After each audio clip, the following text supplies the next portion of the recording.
जय श्री राधे, जय श्री कृष्ण। मंदिर श्री बंसी वाले महात्मा यूट्यूब चैनल अम्बाला शहर की ओर से हम आप सभी भक्तों का हार्दिक अभिनंदन करते हैं।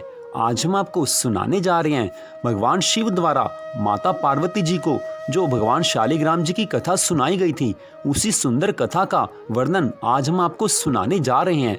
श्री पद्म पुराण में यह कथा दी गई है और इस कथा को कार्तिक मास में विशेष रूप से सुनने से भगवान श्री शिव शंकर जी की और भगवान श्री विष्णु भगवान जी की अनंत कृपा मिलती है। तो भगवान श्री शिव शंकर जी द्वारा माता पार्वती जी को सुनाई गई वह परम पावन कथा इस प्रकार है। बोल श्री राधा कृष्ण भगवान की जय, बोल श्री गौरी शंकर भगवान की जय, बोल श्री शालिग्राम भगवान की जय। अब कथा। माता पार्वती जी ने भगवान शंकर से पूछा, हे प्रभु, कार्तिक मास में भगवान की किस मूर्ति की विशेष रूप से पूजा करनी चाहिए, इसके विषय में आप मुझे जरूर बताइए, क्योंकि इसके विषय में मुझे कुछ भी ज्ञात नहीं है।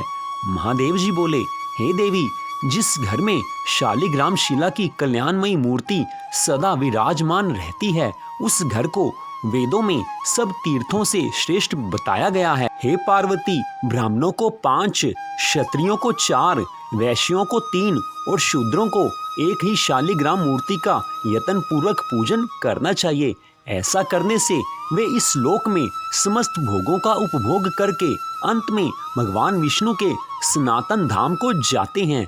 यह शालिग्राम शिला भगवान की सबसे बड़ी मूर्ति है, जो पूजन करने पर सदा पापों का अपहरण करने वाली और मोक्ष रूप फल देने वाली है।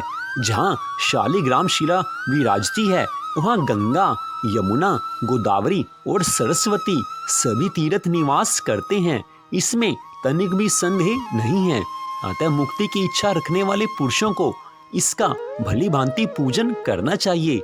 हे देवी, जो भक्ति भाव से भगवान श्री हरि विष्णु भगवान जनार्दन का पूजन करते हैं, उनके दर्शन मात्र से ब्रह्म हत्यारा भी शुद्ध हो जाता है। पितर सदा यही बातचीत किया करते हैं कि हमारे कुल में वैष्णव पुत्र उत्पन्न हो, जो हमारा उद्धार करके हमें भगवान विष्णु के धाम में पहुंचा सके। वही दिवस धन्य है जिसमें भगवान विष्णु का पूजन किया जाए, और उसी पुरुष की माता, बंधु बांधव तथा पिता धन्य है जो भगवान विष्णु की अर्चना करता है।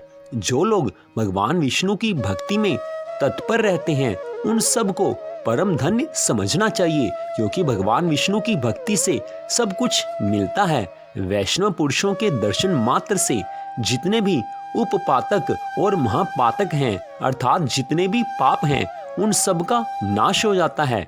भगवान विष्णु की पूजा में संलग्न रहने वाले मनुष्य अग्नि की भांति तेजस्वी प्रतीत होते हैं।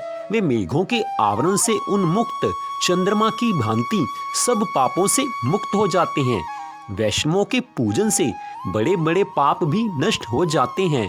आर्द्र अर्थात स्वेच्छा से किया हुआ पाप, शुष्क अर्थात अनिच्छा से किया हुआ पाप, लघु और स्थूल मन, वाणी तथा शरीर द्वारा किया हुआ, प्रमाद से होने वाला तथा जानकर और अनजान में भी किया हुआ जो पाप है, वह सब वैष्णवों के साथ वार्तालाप करने से नष्ट हो जाता है। साधु पुरुषों के दर्शन से पापहीन पुरुष भी स्वर्ग लोक को चले जाते हैं, और पापी मनुष्य पाप से रहित होकर शुद्ध हो जाते हैं। यह बिल्कुल सत्य बात है। भगवान विष्णु का भक्त पवित्र को भी पवित्र बनाने वाला तथा संसार रूपी कीचड़ के दाग को धो डालने में दक्ष होता है, इसमें तनिक भी संदेह नहीं है। कार्तिक मास में जो भगवान श्री विष्णु जी की सच्चे हृदय से भक्ति करते हैं, उनको भगवान की प्राप्ति होती है। जो कार्तिक मास में शास्त्रीय चर्चा द्वारा अपना समय व्यतीत करते हैं, उनको भगवान की निस्संदेह प्राप्ति हो जाती है। जो विष्णु भक्त पुरुष प्रतिदिन भगवान मधुसूदन का स्मरण करते हैं, उन्हें विष्णुमय ही समझना चाहिए। उनके विष्णु रूप होने में तनिक भी संदेह नहीं है। भगवान के श्री विग्रह का वर्ण नूतन मेघों की नील घटा के समान श्याम एवं सुंदर है। नेत्र कमल के समान विकसित एवं विशाल हैं। वे अपने हाथों में शंख, चक्र, गदा और पद्म धारण किए हुए हैं। शरीर पर पीतांबर शोभा पा रहा है। वक्षस्थल कौस्तुभ मणि से दीप्यमान है। श्री हरि गले में वनमाला धारण किए हुए हैं। कुंडलों की दिव्य ज्योति से उनके कपोल और मुख की कांति बहुत ही बढ़ गई है। किरीट से मस्तक सुशोभित है। कलाइयों में कंगन, बाहों में भुजबंद और चरणों में नूपुर शोभा दे रहे हैं। मुख कमल प्रसन्नता से खिला हुआ है। 4 भुजाएं हैं और साथ में भगवती लक्ष्मी जी विराजमान हैं। हे पार्वती, जो ब्राह्मण भक्ति भाव से युक्त हो इस प्रकार श्री विष्णु का ध्यान करते हैं, वे साक्षात विष्णु के स्वरूप हैं। वे ही वास्तव में वैष्णव हैं, इसमें तनिक भी संदेह नहीं है। हे देवी, उनका दर्शन करने मात्र से, उनमें भक्ति रखने से, उन्हें भोजन कराने से तथा उनकी पूजा करने से निश्चय ही वैकुंठ धाम की प्राप्ति होती है, क्योंकि ब्राह्मण भगवान श्री हरि विष्णु को सदा ही प्रिय हैं। कार्तिक मास में विशेष रूप से भगवान की भक्ति और ब्राह्मणों का पूजन और शास्त्रों का पाठ अवश्य करना चाहिए, क्योंकि कार्तिक मास में यह सब भगवान श्री हरि विष्णु और भगवान श्री राधा कृष्ण जी की प्रसन्नता प्राप्त कराने वाले हैं। जो भगवान श्री राधा कृष्ण जी को प्राप्त करना चाहे, उनको भगवान श्री राधा कृष्ण जी की अनन्य भाव से कार्तिक मास में विशेष रूप से भक्ति करनी चाहिए, क्योंकि कार्तिक मास में की गई भक्ति से भगवान श्री राधा कृष्ण जी का गोलोक धाम प्राप्त होता है।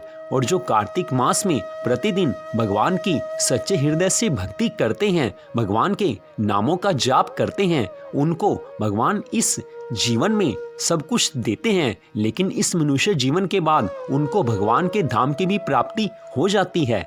हे पार्वती, कार्तिक मास में इन नियमों का पालन करने वाला व्यक्ति सदा ही देवताओं द्वारा भी पूजित होता है।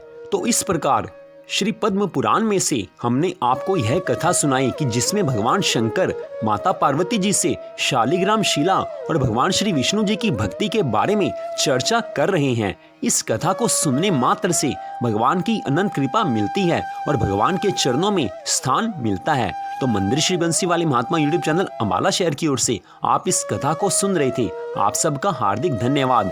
श्रीमद् भागवत महापुराण की कथा को भी आप हमारे चैनल पर अवश्य सुने, जो कि 1 दिसंबर 2020 दिन मंगलवार से हमारे चैनल पर डालना शुरू हो जाएगी। प्रतिदिन हम श्रीमद् भागवत महापुराण के एक अध्याय की कथा को अपने चैनल पर सुनाया करेंगे। तो आप सबका हार्दिक धन्यवाद। भगवान श्री राधा कृष्ण जी की कृपा सदा आप सब पर बनी रहे, इसी मंगल कामना के साथ जय श्री राधा कृष्ण भगवान जी की जय। जय श्री राधे, जय जय श्री राधे, जय जय श्री राधे श्याम।